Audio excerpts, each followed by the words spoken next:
Uning nangabilin nga kuan mga pato o ang mga gagmay ng dagko na pod. Ang mga dagko na katong kauna ani, di ba murag naihaw na pod to nato no. Kay atong naluto nga kuan man to murag humok ba siya? Mga dagko na pero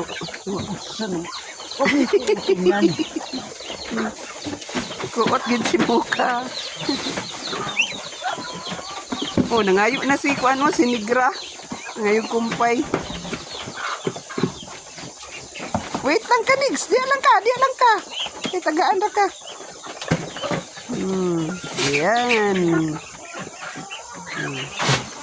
Ay, mukhaan po, mukhaan po diyan si kuan. Mag-share sila.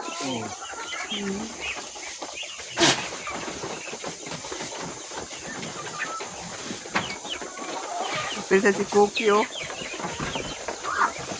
Pastilan ang Pato Republic. Ay, sayang kayo nangausik, oy. Di na siya hiwaon din, oh. Gagmay man. Ay!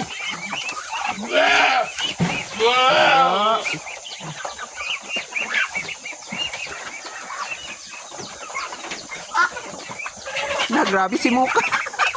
Alaga, Jun. Dagan kay usik diya gahapon ba? Pagkuan ako dili tan-aw kay si Kukay og si Cookie nanguha og kuan. Nanguha kumpay. Natapon kong gala kong rat kuan. Ha? Mulasis? Ngano man? Karon? Karon? Dapit.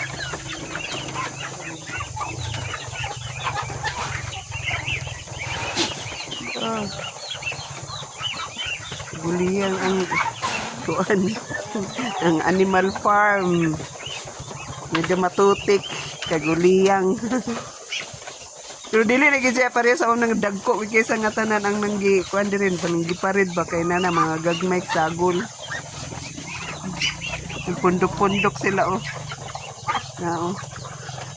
Na diri. Pundok-pundok.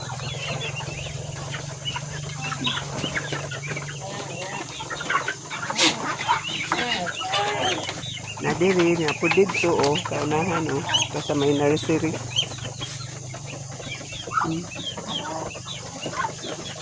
Oh, taas sila dito. Gitabangan na po nila dito ang bahog sa kuandi, sa gansa. Agoy, yung mga patuhan. Tabangan nila ang bahog sa gansa. Wala nang gansa, tuwa sa kilid oh, nagpahipi. Okay, salamat sa pagtanaw. Salamat.